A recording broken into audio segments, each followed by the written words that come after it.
All right, what's up, everybody? This is episode 75 of Catfish on Ice. We hope everyone's having a really, really awesome week.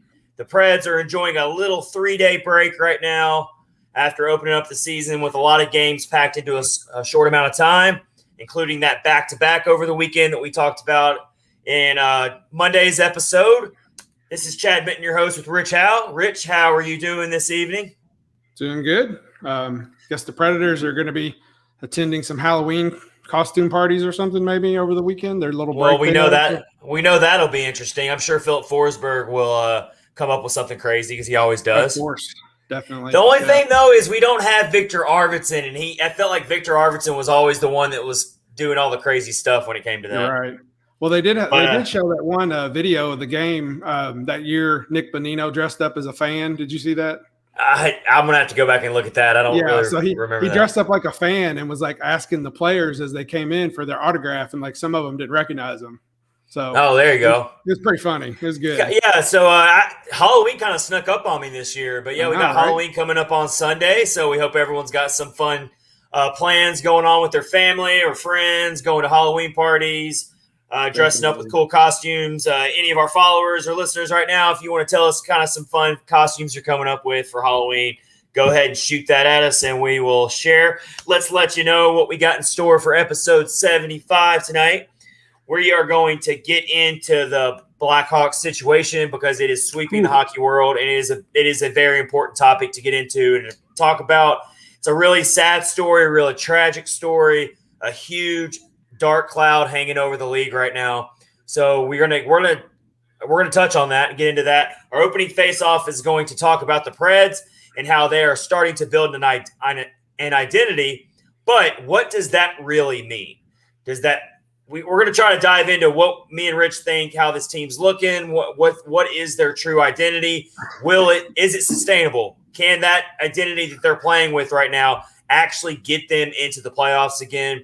We're going to get into that. We've got our Thursday edition, week 2 edition of Battle for the Central Power Rankings. I can tell you right now, Rich, that I had a hard time coming up with my rankings this week. Yeah, mine might look a little bit like the division right now. So, all right, well, that's fair. That's fair. Yeah. I kind of had a hard time coming up with. It is. It's hard. It's very hard. It's very hard week to week. A lot happens from week to week. So we're going to try to get into that, and then finally we're going to wrap up episode 75 with listing off some of our favorite players in the game right now that are not currently on the Preds, and also they could not have played for the Preds before.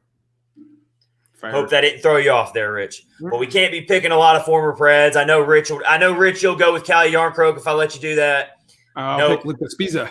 All right, well, there you go. Well, Calle Jarnkrok is off limits. You can't pick him. It's got to be non-Preds players. We will wrap up the episode with that.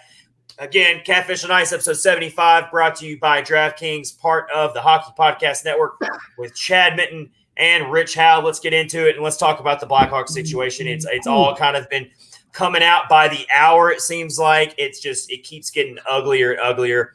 A really sad and tragic story that's happened here with Kyle Beach, the former Chicago Blackhawks player, played with them in 2010, played in their minor league system for a long time. And sexual assault has come out of this. He was sexually assaulted by a video coach. The video coach was then let go after that, but it's basically what we're getting out of this is a massive cover-up from the top up, and we're learning more and more gruesome details from this every hour. Joe Quenneville has been reportedly let go by the Panthers. He was the head coach of the Blackhawks at the time. It's widely understood that he knew something about it, and he didn't want to mess up their Stanley Cup run. Just a horrible, tragic situation. And for me, it comes down, once again, we talk about this all the time. It comes down to the human element of this. And it is so sad, so unfortunate that Kyle Beach was afraid to speak out when this was happening because he was worried about his career. It was sad that people overlooked this and put winning ahead of someone's safety and someone's life. It's just really, really sad all the way around. Rich, just kind of give me your thoughts on what you've learned about this and just kind of what you hope will come out of this ultimately. I've also got Kyle Beach's message he put out here today on his social media. I'll share that in a little bit. But Rich, just kind of give me your initial thoughts on this just horrible, horrible story. Yeah, so I watched his interview, and dude, that was hard. That was hard to watch. We've talked about it before. These hockey players, everybody thinks they're these big, tough, guys or whatever, and they don't have any feelings. But man, so many emotions watching that video. It's heartbreaking for him. My feelings on the whole thing are anybody in management of that organization.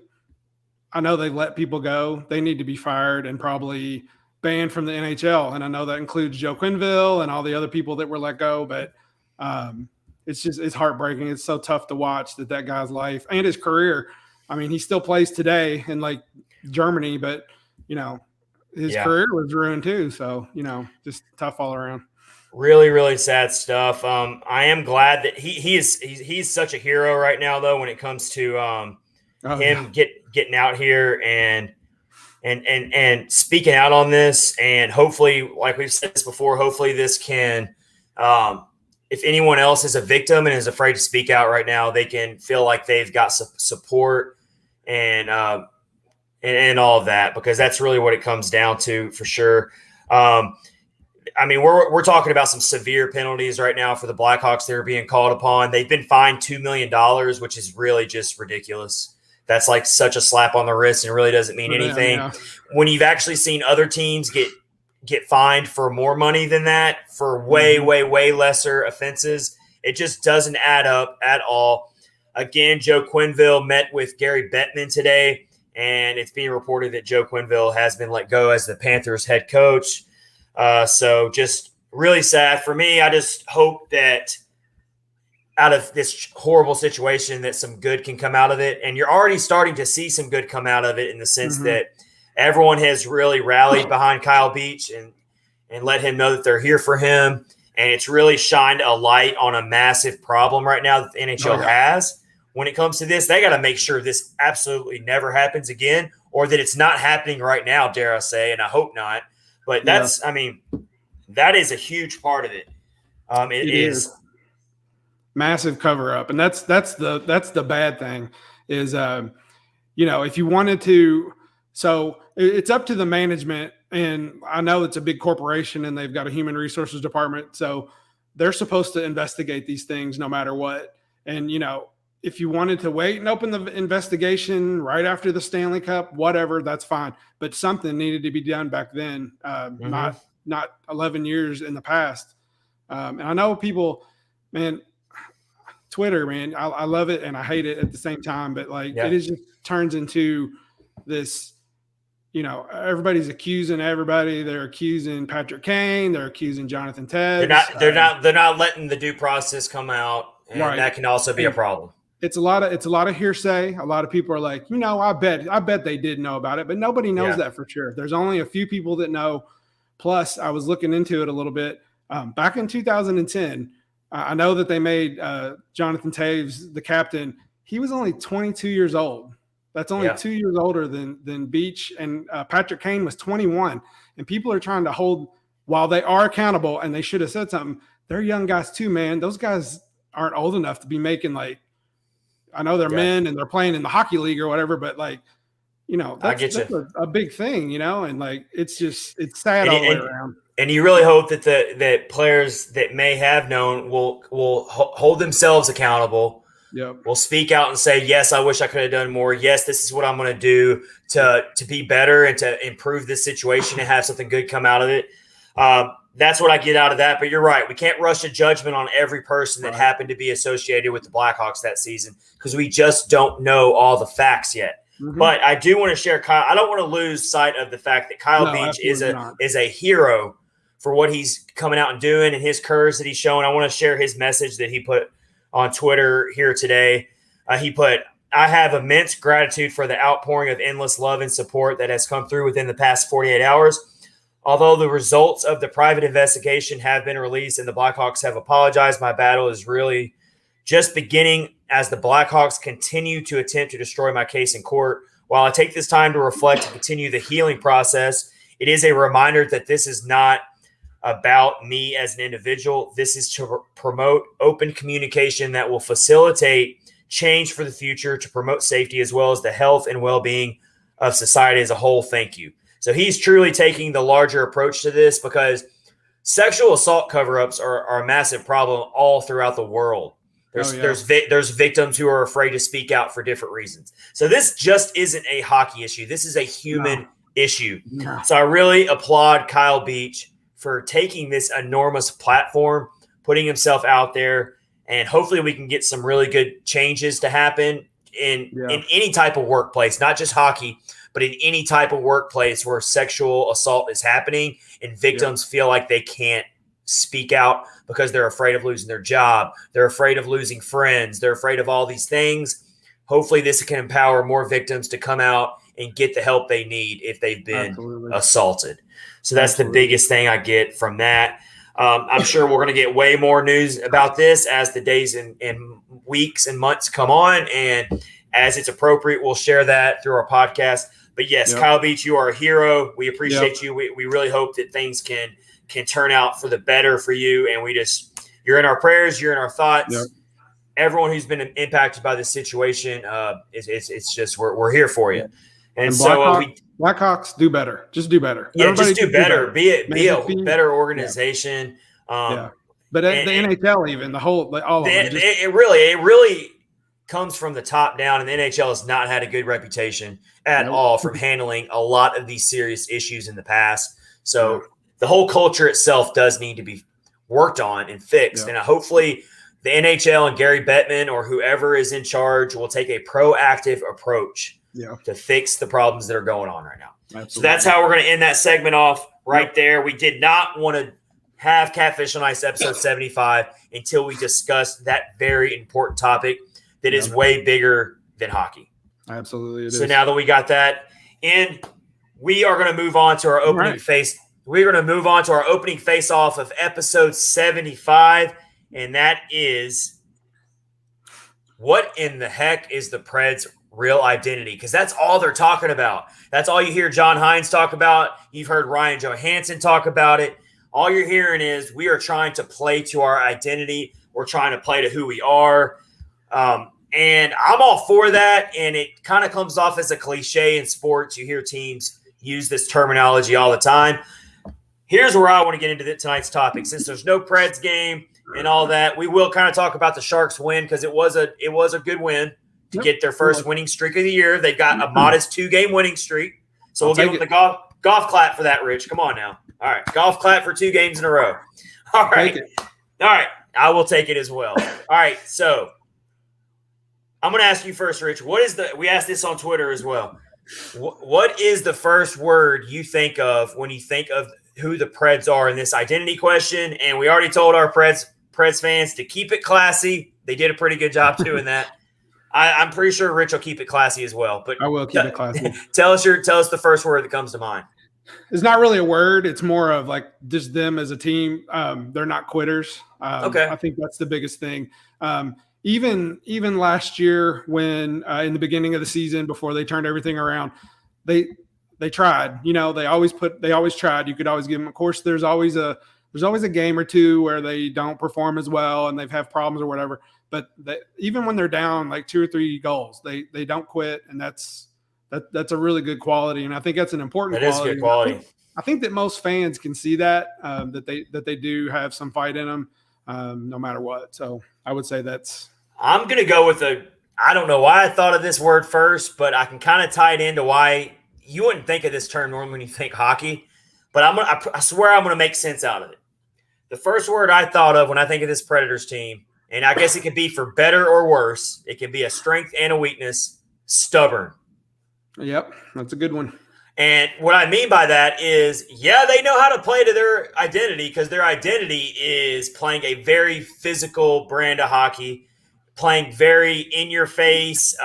They take some penalties. They play when you're playing this aggressive style. You're going to have that stick get caught up as a hook sometimes. You're going to get that stick out too far and trip somebody. You're going to board someone maybe when you weren't trying to board them, but it's a boarding penalty, cross-checking, all those types of penalties that come as a product of playing aggressive is what the Preds are going to have to deal with all season long. And that's why it's very, very refreshing to see this penalty kill playing so well right now. Yes. They've killed 19 of their last 21 penalties. That's a very good rate that can serve this Preds team very well if they're going to make the playoffs again. Is if this penalty kill continues to get better, then they can afford to play stubborn, which is that first word I thought of, which that's was good. No, yeah, they're stubborn. I think of players like Yakov Trenin, Tanner Jeannot, Luke Cunnin, even Matthias Ekholm. These players are very, very physical. They get in these scrums. Usually it happens within the first 2 minutes of the game. It doesn't even have to be against a division rival. We saw against the New York Rangers the bad blood those teams had. Yeah. So I just think we're going to get a taste of that all season long. I don't think they're going to change the way they play. I think they know who they want to be. There's going to be nights where they have to kill 5 or 6 penalties off in one night, and it's going to put their goaltender in a rough situation sometimes. But it's also going to play to their strengths some night where they get in teams' heads and they win these ugly games, kind of like they just did against the San Jose Sharks on Tuesday. Absolutely. Tanner Jeannot is probably in a lot of teams' heads. He absolutely is. Luke Cunnin is as well. I mean, we can't look over Luke Cunnin. You even see Philip Forsberg get it, for being such a quote-unquote star player, Philip Forsberg likes to get in on a lot of those scrappy fights. Scrappy is another word you could use for them, but but stubborn was still the first word I came up with. So, their identity for me is hard forechecking, getting in those shot lanes and blocking shots. I thought they did an outstanding job against the Sharks at blocking shots, making life easier for UC Saros. They were clearing out the net front. John Hines talked about that after the win over San Jose. They did a good job boxing out, clearing out the net front. That all goes into this identity that I think they want to be, which is just a grinded out type of team where it's not going to be pretty. Some nights your casual hockey fans are even going to say that the Preds are a boring team to watch. But guess what? Boring wins still count as 2 points. That's right. And the San Jose game, there was some stretches there where it was a little boring. But it was boring. It was kind of putting you to sleep a little bit. The Preds were up 2-0 for the longest time.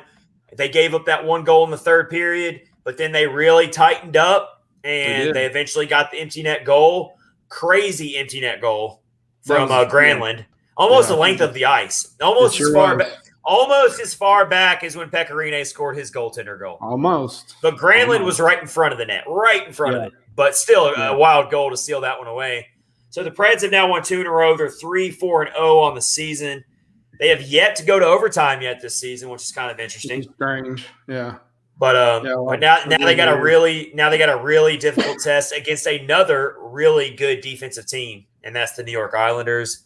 Yeah, that might be one of their most difficult tests of the year to date, if you ask me. It could be, yeah. I don't know. It's going to be really hard. It's going to be really hard for the Preds to score goals. They already struggle to score goals against normal teams. The Islanders are a very stingy defensive team. They're riding back-to-back shutouts right now coming into Saturday. Yeah, so it's going to be a really tough game. Of course, you're going up against Barry Trotz, who is a defensive machine, defensive wizard. They're going against a good goaltender. They're going against a very disciplined Islanders team that many people think this is their year to win the cup. So yeah, it's going to be a really difficult, good measuring stick game.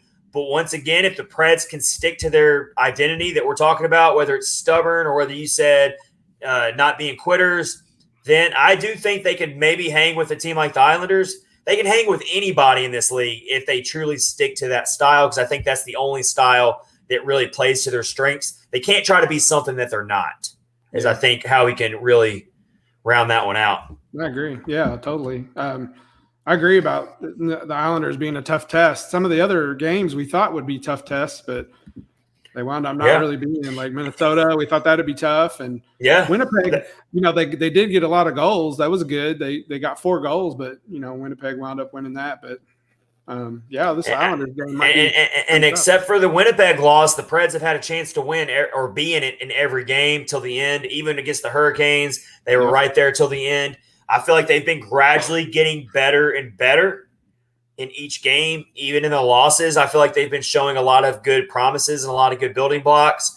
Yep. So let's see if they can continue that, building on that. Let's hope that they don't revert back and just look horrendous, because that would be another setback. That would be another setback for this team, and we definitely don't want to see that. But this could be a really tough test. Another really encouraging sign with the Preds right now, all their core players are all starting to produce finally. They sure are.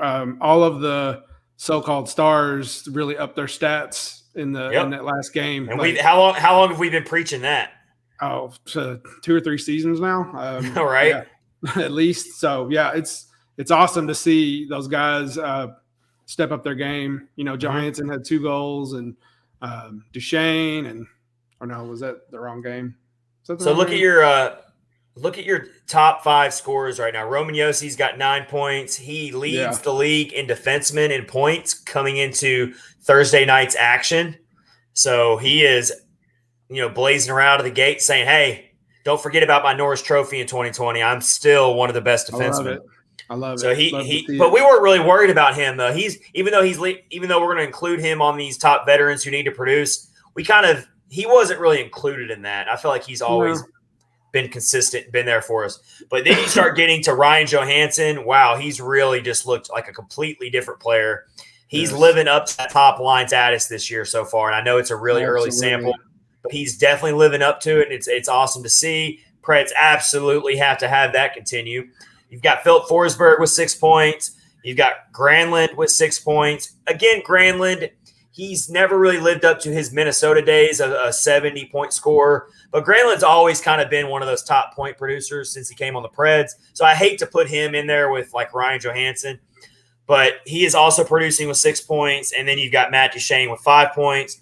So, your top scorers right now are all your top perceived veterans. Then that's when you start getting down to Tomasino, Tanner Jeannot, Nick Cousins, Colton Sissons. You got several players all at 3 points. Right. 12 players. I saw this. 12 players on the Preds right now have 3 or more points. Oh, wow. So they are really spreading the scoring right now, which is a really good thing, because that means that you got depth. You need depth because injuries are going to happen. Things are going to happen. And you need multiple players to all be able to chip in with their point production. And so that is also happening right now, and it is a very encouraging sign for the Preds that they're getting so much point production from a wide range of players all the way up and down the lineup. There's another stat that is really good for them right now.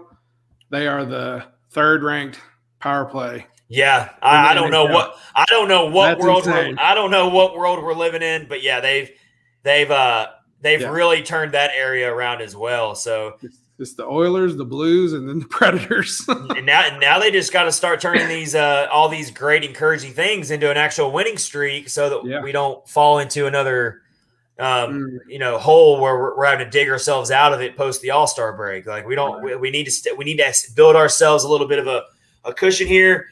And as we're about to rank the Battle for the Central Week 2 power rankings, that is what we're about to get into next. We're going to see where we have the Preds. Let's see if it changed from last week's episodes. I do have our rankings from last week, so we can see how much we've changed. So let's get into the Battle for the Central Week 2, our second week edition of the Central Division Power Rankings, the Battle for the Central. Of course, everyone thought for sure the shoe-in was the Colorado Avalanche coming into the season, and they have stumped their toe a little bit coming into this season. Yeah, man, it's crazy. I would have never thought they'd be. And they've got plenty of time to round into form and still turn into the best team in the division.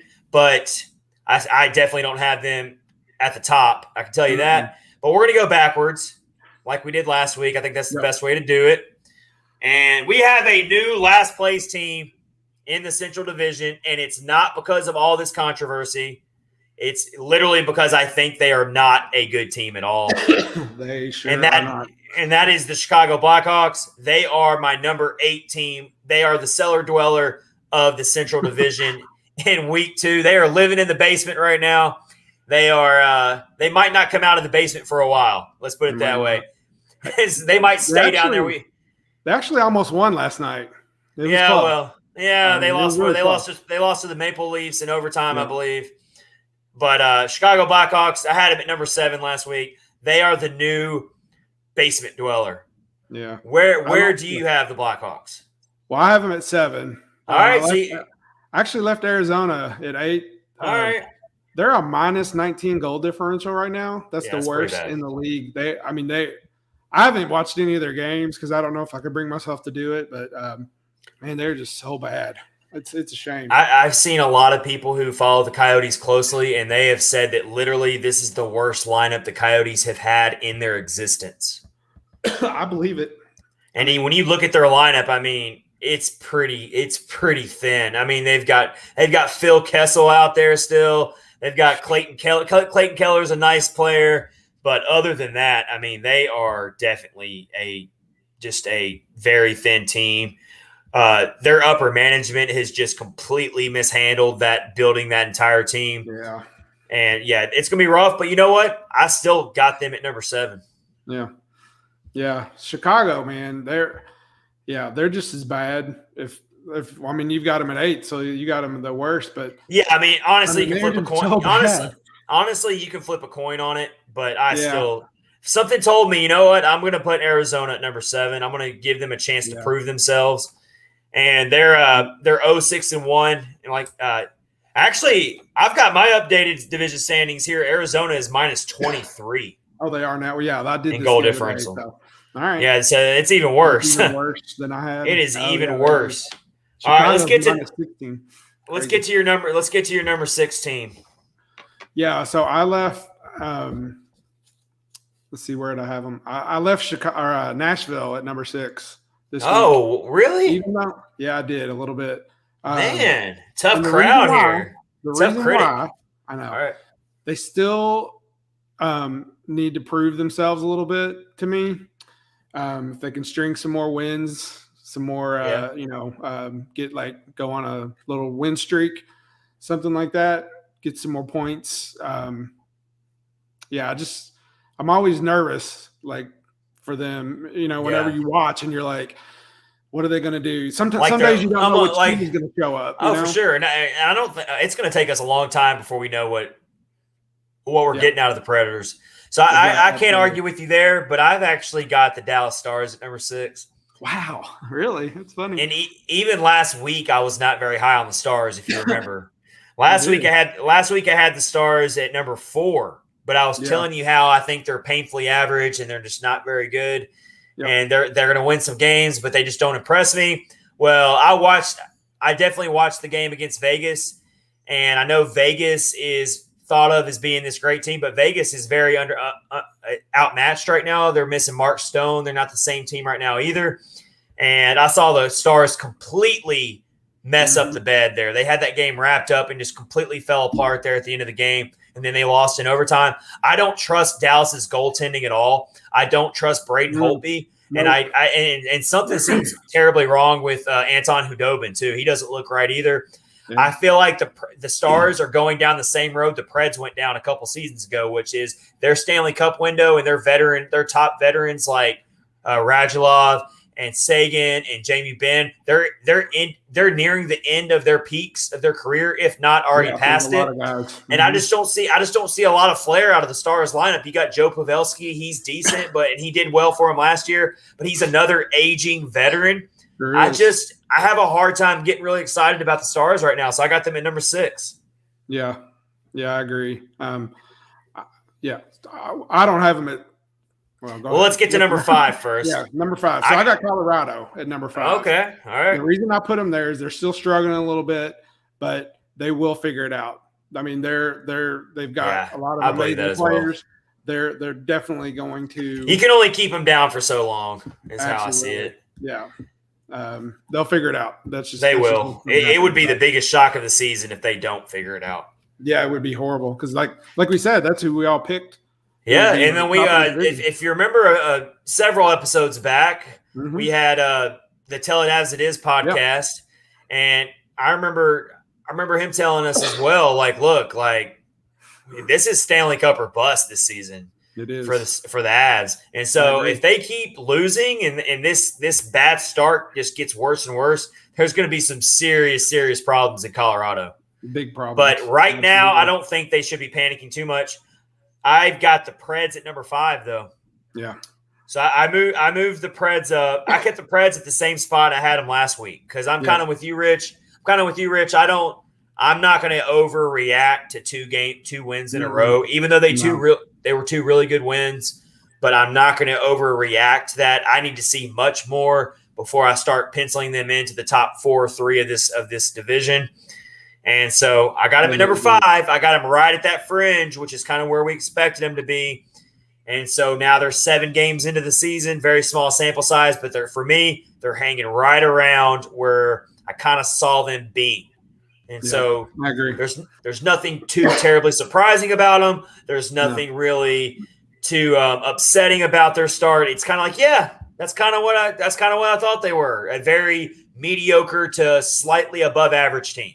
And they're 3-4. They're 3-4. So that kind of puts it right there in perspective. Now if they can start figuring out ways to win these games where they're losing 3-2 or they're losing because they had to empty their net in the third period, then that's when I'll start thinking about moving them into that top tier of the division. Absolutely. They're sticking at number 5 for me. And you had the Avalanche at number 5. I did. Now, so at number 4, I've got the Winnipeg Jets. There you go. They're kind of my wild card team in the division, honestly, because I don't know what to expect out of them. Because I know their talent, and I know what they got available to them. And I know that they are a lethal scoring team. We got a taste of that against them on Saturday when the Jets put up 6 goals, and they were missing 2 of their best players, and they still put up 6 goals on UC Saros. That was not a very comforting game, and that really leads me to believe that the Jets are further ahead than the Preds are for sure. So I got the Jets at number 4 after putting them all the way back at number 6 last week.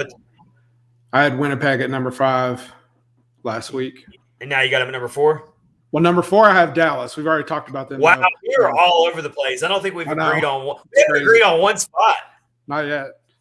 Maybe the top 2. Maybe. Yeah, we're running out of Dallas team. like we said, Dallas is just – they're playing like right at 500. They're shaky. I watched a little bit of the Vegas game, and it's like you said, they were kind of – and they've got some shaky losses too. They lost to Ottawa. Yeah. And the Stars just aren't impressing me at all right now. Like you said, man, Holtby, I don't know what they were thinking. And it's amazing. That dude had a banner year when he won with the Capitals. I mean, that was just like his year, and ever since then, man, he's just downhill. Mm-hmm. So I had them at 4, and I actually have Winnipeg at 3. And the reason why is because of the Preds win. They look good.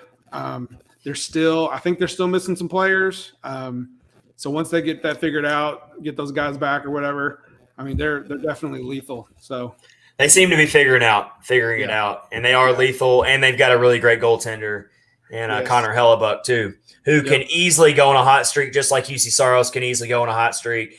Yeah. When you have that combination of lethal scores and a great goaltender, that's all you need to win a Stanley Cup right there. Yeah. So keep your eyes on Winnipeg for sure. So number 3, you've got Winnipeg. I've got Colorado at number 3.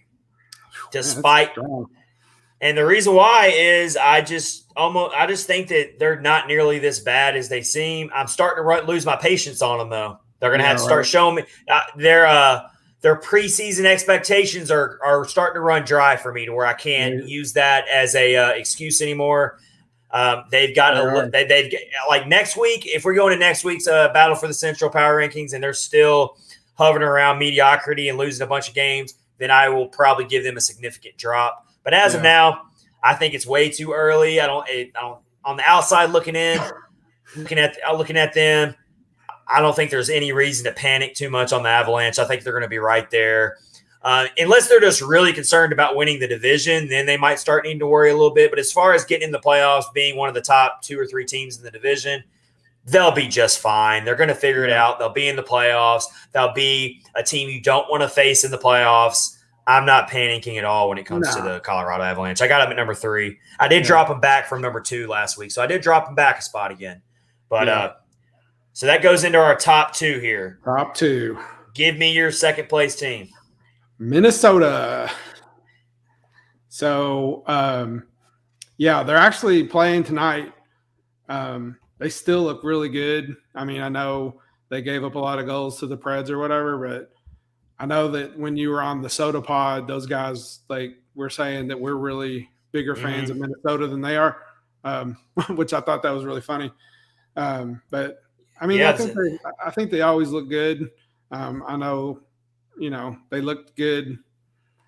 Yeah, I mean, they play a good game. I like the Minnesota Wild. The Minnesota Wild have already got a win since losing to the Preds. They beat the Canucks on Tuesday, so they're at 5-1-0 on the season. But you know what? I'm actually going to put the St. Louis Blues at number 2. So that means, what are the odds that all 8 teams we did not agree on? That's funny. That's like crazy. It is crazy. So see everyone, look at the level of objectivity you're getting from the Catfish and Ice host here. There's no agreement on this one. All 8 teams, we had different teams. That's hard to do, even by coincidence. That's hard to do. I got the Blues at number 2, and I get it. I know that they're undefeated. This has nothing to do with me not liking the Blues personally. I know they're a plus 14 goal differential. Are you sure? I don't have them. I don't. It's too early to be making these big proclamations just off of being undefeated. And they've only played 5 games. Every other team's played at least a game more than them. Some teams have played 2 more games than them. Yeah. So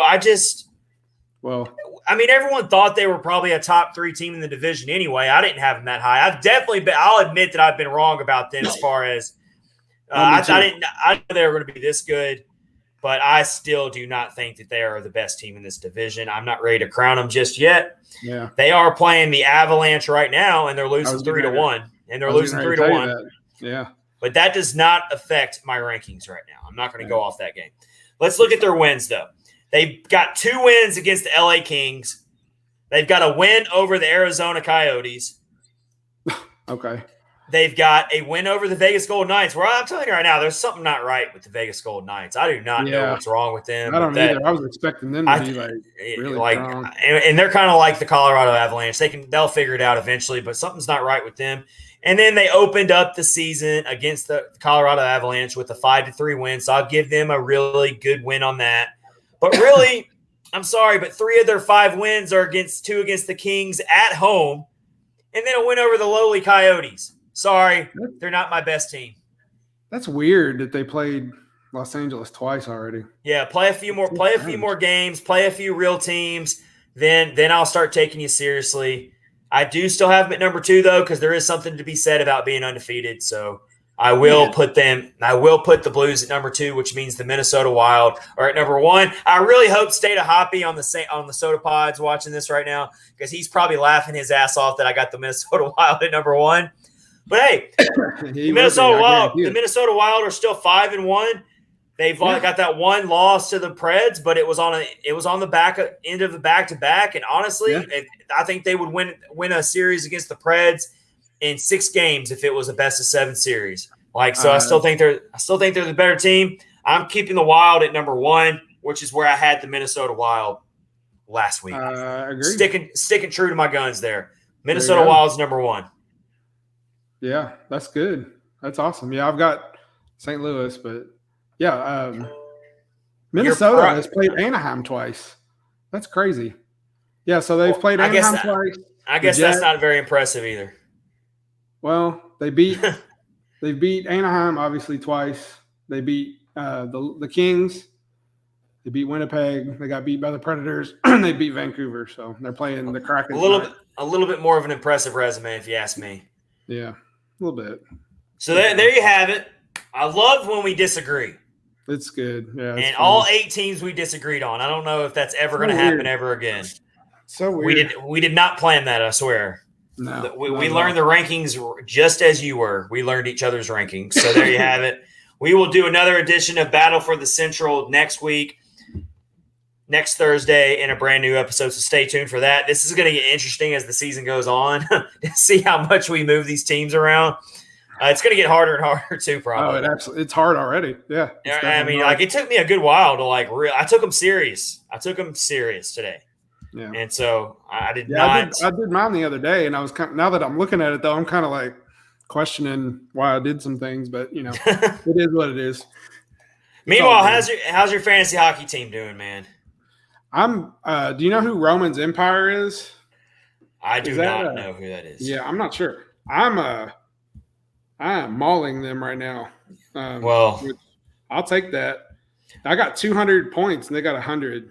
I'm in injury purgatory right now with all my. I'm running out of room on my roster. I've got so many hurt people. I'm gonna have to start dropping players that I love, like Kucharov, Mark Stone, Jack Hughes. I'm just like I'm in a world of hurt with some of my best players. So I need those players to get healthy. Is what I need. I always, you know how it gives you that suggestion of you should get this guy instead of one of your guys. So yeah, I don't ever trust that. I don't either because like every time it tells me. So I've got Tony DeAngelo. He has been amazing. Like he is playing really well, and it tells me every week to get rid of him and get somebody else. It's crazy. Yeah. So. Go with your heart. Yeah, don't listen to them. Yeah, I don't mess with all that. Yeah, it's all good. Speaking of that, another week of NFL football is going on right now, actually. Got Thursday night football. Packers and Cardinals are playing. Our good buddy Colin Bluen is probably going crazy over this game right now, watching his Arizona Cardinals. Guarantee it. So, yeah, if you're hungry for more NFL action, the DraftKings Sportsbook is here for you, the official sports betting partner of the NFL. And now new customers can bet just $5. And if your team wins that you pick in an NFL game, you win $200 in free bets. That's winner, chicken dinner. It's that simple. Everyone likes a good chicken dinner, right? The old winner. You can probably buy a decent amount of chicken dinners with your $200. Oh yeah, I'd say so. And you can probably turn those $200 bets to even more chicken dinners. If chicken dinners is your thing, I don't know. It might not be. It might not be. But huge cash prizes. DraftKings is also putting you in the mix to win millions of dollars in total cash prizes, which means you can eat chicken dinners for the rest of your life. Man, just live off chicken dinners. Would be amazing. There you go. About $1 million, we'd be in like this big, awesome podcast studio. Oh yeah, it could still happen. It could still happen. Man. All right. So go download the DraftKings Sportsbook app now and use promo code THPN. Bet just $5 on any NFL team to win their game and win $200 in free bets. If they win, you win with the promo code THPN this week at DraftKings Sportsbook, an official sports betting partner of the NFL. Must be 21 years or older in New Jersey, Indiana, or Pennsylvania. New customers only. Minimum $5 deposit and $1 wager required. One per customer. Restrictions apply. See DraftKings.com/sportsbook for details. And if you have a gambling problem, please call 1-800-GAMBLER or 1-800-9-WITH-IT if you are in Indiana. So go do that right now, and you will be glad you did as the NFL season keeps getting better and better. All right, let's get into our final segment of Catfish on Ice, episode 75. And I've been watching a lot of hockey this year, almost more than normal. I've been enjoying the ESPN Plus subscription. Absolutely. And so, it's like one of the best $7 payments I've ever made in my life. I stream it right through my smart TV. If the Preds aren't playing, I usually always find at least one hockey game every night if I'm home, and I just watch it. So I've been finding myself really getting invested and players and teams that I wouldn't normally watch because they wouldn't be on TV. They wouldn't be available to watch. And so it's been really nice. So that gave me a really good idea for a segment. Our favorite current non-Preds players that are in the league right now, the most likable, and they cannot be former Preds players. So no Ryan Ellis. You can't pick Craig Smith. You can't pick Nick Bonino. You can't pick any of those players that we all love. This would be a boring segment. It would last 30 seconds. And then our episode would already be over. And we have more to talk about tonight. We don't want our episode to end just yet. No. So I'm going to get this going with a player that's just instantly become a favorite of mine. He just cracks me up. I love his intensity. I love his passion. I would have never liked him on his previous team, but now I just can't get enough of him. I think I might know who it is. Go ahead. think you know probably. It is Brandon Tanev of the Seattle Kraken. This guy, first of all, every time they share his player shot and he looks just so crazy, I just laugh. I just laugh out loud every time I see it. He's just so funny. I love the passion he plays though with the game. Like he is just all over the ice. It would have been hard for me to ever like a Pittsburgh Penguins player now that he's no longer associated with that team. Yeah. And I already find the Seattle Kraken to be a likable team as long as they're not playing against the Preds. You know what? Brandon Tanev, you have quickly become one of my favorite current players right now that's not playing for the Preds. Brandon Tanev. Him on my fantasy team. He's on my fantasy team. Yeah, is he doing good for you? He's doing really good for you. Does really well. Yeah, he's done. He fits. His persona fits so well with that team too. Like because the Kraken is just like this, like crazy, like weird, like kooky type of team. It's such a weird mascot name. Seattle is such a very like laid back. Yep. Like cool city, you know, like they do a lot. They do grunge music up there. Like it's just kind of like a different type of lifestyle.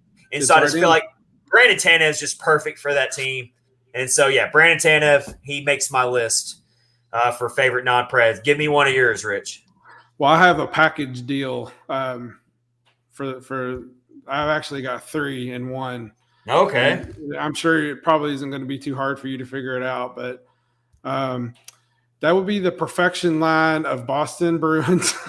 Pastrnak, Marchand, and Bergeron. Those are the 3. I knew that. Well, that's the Bruins are your second favorite team, right? They are my second favorite. I like watching them. And it's just because of the history and stuff. And I really liked Zdeno Chara when he was playing with them. But, I like watching – I know a lot of people hate Brad Marchand, but I really like watching him play because he is – you talk about tenacity and – grit. That's definitely what he plays with, and he can still score. I like all 3 of those guys a lot. So, and you used to like Chara too, right? I still do. Yeah, I like him. He's playing for the Islanders. Yeah. Oh, we're about to see Chara here coming up soon. Then, all right. Yeah. I like Chara too. He's likable. Yeah. So when they were in the playoffs, actually against the Blues, when he got hit in the mouth with the puck, I mean, it's just. He came back out and was playing and or wanted to play and his jaw was wired shut and just there's not too. He's one of those true NHL Iron Men. He sure is. Yeah. All right, I got another one. I don't know if people are going to like this one, but I don't care. You're probably not going to like it either because you don't like this team. You hate this team with a passion. No, I know who you're going to say. Nikita Kucharov he started becoming a favorite player of mine. Really. Even before last season. I really like the way he plays because he's not just a scorer. He's actually just a point machine. And he's also, if you're sensing the theme, he's very similar to Tanev in the way that he plays with a very aggressive style. He's very fast with the puck, great puck handler, great shooter. He's a really funny interview. I'm sure everyone saw that when they won the cup and he was drinking a beer with his shirt off and was drinking. I wouldn't call it very likable for Montreal Canadian fans when he kind of trolled them by saying their cup final was then and it's over for them now. He's definitely stokes the flames and plays that persona very well. But I still appreciate the way he plays. I think he's a really good player for the game. And you need a villain. You need players as long as they're not dirty and as long as they're not doing things that taint the game, he can act that way and it can be just fine. You need players like that. It makes the game more interesting. It gets people fired up. I think it's good for the league as long as, like I said, he's not playing dirty. So Nikita Kucherov is on my list. Well, I have a confession. You're probably not going to believe what I'm about to tell you, but so you know that I don't like Tampa Bay all that much. But I secretly liked a player for their team last year. It wasn't Nikita Kucherov. And he no longer plays for the Lightning now? He does not play for them. It's all right, so Yanni Gourde. Yeah, he's playing for the Kraken as well. He is. I haven't got to watch. He didn't play against the Preds. He was out. I think he's playing now. I haven't got to watch him yet. But he actually scored. He scored the other night. I picked him up on my fantasy team. He was somehow not on anyone's roster, and I picked him up. I guess because he was hurt or whatever. But just watching him last year,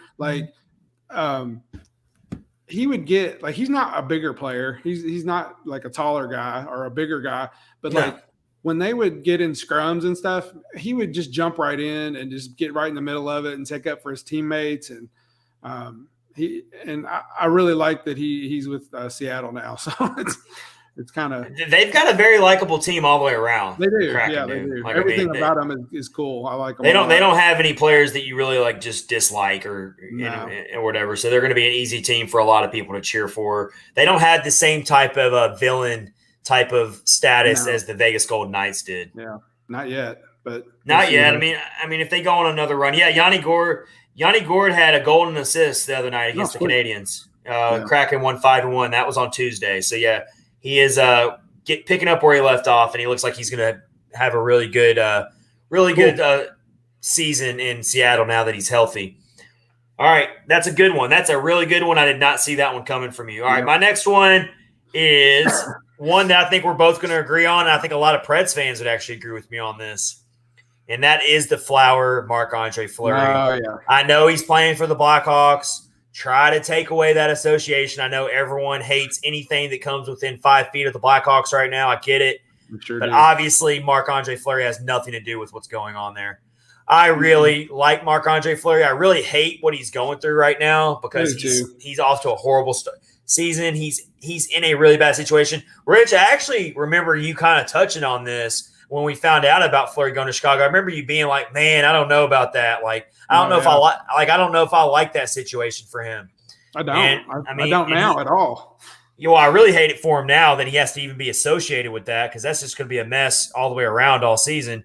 But yeah, he's just the team in front of him is so bad, and unfortunately his career numbers, which are so great, are going to suffer, and it's going to make his career numbers look worse than they really are. Yeah. And I was really worried about that happening with Pekka Rinne if he came back. Oh, as much as I wanted him to come back to the Preds for my own selfish reasons, I was really worried about happening to Pekka Rinne what's happening to Fleury. That he was going to come back, he was going to stay a season too long in the NHL, and his numbers were going to tank, and it was going to make his career numbers look a little worse than they are. And what do you know? That's kind of what's going on right now with Marc-Andre Fleury. And I'm just hoping that he can get some things to work in his favor, and even though that's going to be really hard to do. Yeah. For the Blackhawks. It's a shame. It's such a shame for him. They need to figure out a way to get – I know people don't like them either, but get him back to Pittsburgh and let him retire from there or something and just let him ride off into the sunset and enjoy his past career because listen to his 4-game log this year. He's been in 4 games. He gave up in his first 3 starts, he gave up 4 goals. He hasn't had a save percentage above 90 in all 4 games. Oh my gosh. In the game against Pittsburgh, he got lit up so bad. He gave up 4 goals on just 14 shots.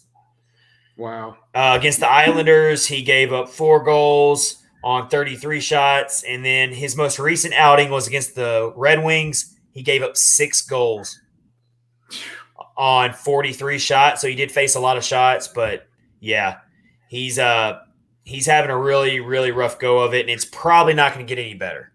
No, I don't for that see team. How. So I hate to see a great player like Fleury and such a nice player. He's very much reminds me of Pekka Rinne, how classy he is. I really hate to see him have to go through all this with a bad season because he's such a historically great goaltender of our generation. Definitely, absolutely. All right, I got one more player left on my list. You got another player? I got just some obvious ones. Like it's always cool to watch Connor McDavid. He's amazing. Have you seen his points that he's putting up right now? No, I haven't actually got to watch him play yet. So listen to this. It might be hard for me to find this because I didn't retweet it and I can't remember who put it out there. But listen to how crazy this is. Connor McDavid, over his last 81 games, is on a 153-point pace. Oh, my gosh. If you take all the points he's scored in his last 81 games, he's at over 150 points. Man, that's amazing. He's kind of another one I feel a little bit bad for that they always get bounced in the playoffs so early. Well, that's his only knock you can put on him. Well, Yeah, really, exactly. he has 2 knocks. If you look at a lot of the analytics, apparently Connor McDavid doesn't play a lot of defense, but when you're putting up those types of point totals, I mean, who cares about defense anymore? Yeah, I find him a likable superstar. He's very quiet and stoic, which I can respect that. You know, like he kind of like you don't see him show a lot of emotion, but yeah, I mean, he's clearly the best in the game, and he is really going to rival when his career is all said and done. He's gonna possibly be considered better than Sidney Crosby, possibly better than Alex Ovechkin. And I mean, I know you gave me that little head nod there when I said that.